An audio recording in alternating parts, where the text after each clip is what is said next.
ஜும்ஆ தொழுகைக்கு பிறகு காசாவிலே வறுமை தலைவிரித்தாடுகிறது. காசா அப்பாவிகளுக்கு உணவு இல்லாமல் தவிக்கிறார்கள். எனவே இஸ்ரேல் செய்கிற இந்த அநியாயம் நிறுத்தப்பட வேண்டும் என்று சொல்லி இன்றைக்கு ஜும்ஆ குத்துபா நடத்திய ஜெருசலமில் இருக்கக்கூடிய மஸ்ஜிதுல் அக்ஸாவினுடைய இமாம் ஜும்ஆ தொழுகைக்கு பிறகு கைது செய்யப்பட்டிருக்கிறார். ரொம்ப வயசாளி, 80 வயசுகளை தாண்டினவர். இன்றைக்கு ஜும்மா கொத்துபா செய்கிறாரு.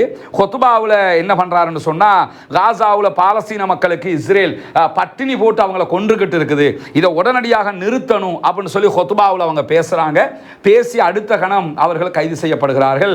ஏற்கனவே 6 மாதத்துக்கு முன்பதாக அவர் கைது செய்யப்பட்டு பள்ளிக்குள்ளேயே 6 மாதம் வரக்கூடாதுன்னு தடை விதிக்கப்பட்டிருந்தார். இப்போ தான் தடை நீங்கி பள்ளிக்குள்ளே வந்தாங்க. வந்ததோடு மீண்டும் பேசுகிறாங்க. மீண்டும் அவர் கைது செய்யப்பட்டிருக்கிறார். 80 வயதை தாண்டிய இவருக்கு இருக்கக்கூடிய தைரியம், இவருக்கு இருக்கக்கூடிய அந்த மனிதநேயம், இவருக்கு இருக்கக்கூடிய இறைவனுடைய பயம், இவருக்கு இருக்கக்கூடிய நான் மறுமையிலே அல்லாஹ்விடத்திலே பதில் சொல்ல வேண்டும் என்கிற அச்சம் ஏன் ஒரு குனூத்துன் நாசிலாவை ஓதுவதற்கு நமக்கு வரவில்லை? இங்க இருக்கக்கூடிய பெரிய கேள்வி இது. கேட்கும்போது சில பேருக்கு என்னடா என்று தோணும். ஆனால் கேட்டு தான் ஆக வேண்டி இருக்கிறது. எத்தனை நாட்கள் அங்கே யுத்தம் நடைபெறுகிறது, எத்தனை நாட்கள் நம்ம குனூத்துன் நாசிலா ஓதுறதுக்கு காசாவாப்பா? என்ன பிரச்சனை நமக்கு? ஒரு ஜும்ஆ தொழுகையில் ஒரு ஒன்ஸ் அ வீக்காவது ஜும்ஆ தொழுகையிலேயாவது குனூத்துன் நாசிலாவை ஓதலாமா இல்லையா? உலமாக்கள் ஓத மறுக்கிறார்கள். பொதுமக்கள் கோரிக்கை எடுத்துக்கொண்டே இருக்கிறார்கள். ஜமியத்துல் உலமா எப்பயாவது ஒரு அறிவித்தலை போட்டுட்டு சும்மா இருக்கிறீங்க, ஒவ்வொரு நாளும் இதை ஓதுங்கன்னு வலியுறுத்தணுமா இல்லையா? நம்ம ஜனாசா இலங்கையிலே எரிக்கப்படுகிற போது நமக்காக போராட்டம் நடத்தியவர்கள் இல்லையா பாலஸ்தீன அப்பாவிகள்? அதை நம்ம ஏன் யோசிக்க மறுக்கிறோம்? நமக்காக களத்திற்கு வந்தார்களே, போராடிய உரிமைகளை வென்ற சமூகம் அது. நமக்காகவும் ஜனாசா எரிப்பின் போதும் ஜனாசாவை எரிக்காதீர்கள், அடக்குவதற்கு அனுமதி கொடுங்கள் என்று நமக்காக ஜெருசலத்தில் நின்று ரமல்லாவில் இருந்து எல்லா பகுதிகளிலையும் போராட்டம் நடத்தினாங்களே, அந்த மக்கள் கொன்று குவிக்கப்பட்டு கொண்டிருக்கிறார்கள். உலகம் முழுவதும் பாரிய ஆர்ப்பாட்டங்கள் நடக்கிறது. இலங்கையில் எத்தனை பாரிய ஆர்ப்பாட்டங்கள், சின்ன சின்ன ஆர்ப்பாட்டங்கள், 100 பேர் 150 பேர், கடைசியான ஆர்ப்பாட்டம் மட்டும் ஒரு 200-250 பேர் கொழும்புல. இதை தாண்டி எத்தனை ஆர்ப்பாட்டங்கள் காசா அப்பாவிகளுக்காக ஜனநாயக ரீதியில் நம்ம பண்ணிட்டோம். பண்ணலாமா இல்லையா?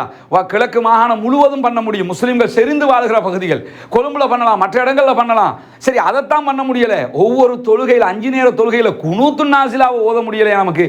பொதுமக்கள் கேட்கிறாங்க, உலமாக்கள் ஓத மறுக்கிறார்கள், ஓதாமல் இருக்கிறார்கள். பள்ளி நிர்வாகங்கள் வலியுறுத்தாமல் இருக்கிறது, பள்ளி நிர்வாகங்கள் அதை பற்றி பேசாமல் இருக்கிறார்கள். ஏன் இப்படி இருக்கிறோம்?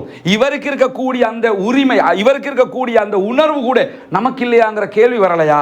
அல்லாஹ்விடத்திலே பதில் சொல்ல வேண்டும் என்கிற அச்சம் நமக்கு வரலையா?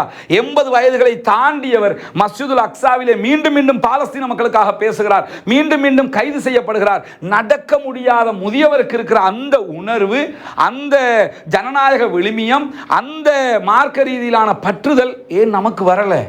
நம்ம கவலைப்படணும். நன்றி உணர்வுக்காகவாவது சரி, நாங்கள் நம்மளாக பண்ணல, ஒரு நன்றி உணர்வு. நம்ம ஜனாசா எரிக்கப்படும் போது அவங்க கத்திருக்கிறாங்க, நமக்காக பேசியிருக்கிறாங்க, அதுக்காகவாவது நம்ம பண்ணுவோமே என்றாவது நாம் யோசிக்க வேண்டும். சகோதரி, அல்லாஹ்வே போதுமானவன். முடிஞ்ச வரைக்கும் இன்றைக்கு 2 வருஷமா நானும் இதை சொல்லிக்கிட்டே தான் இருக்கிறேன். என்னுடைய கடமை நான் சொல்லிக் கொண்டிருக்கிறேன். செய்ய வேண்டியது அனைவருடைய கடமை. அல்லாஹ்வே போதுமானவன் என்கிற நிலையில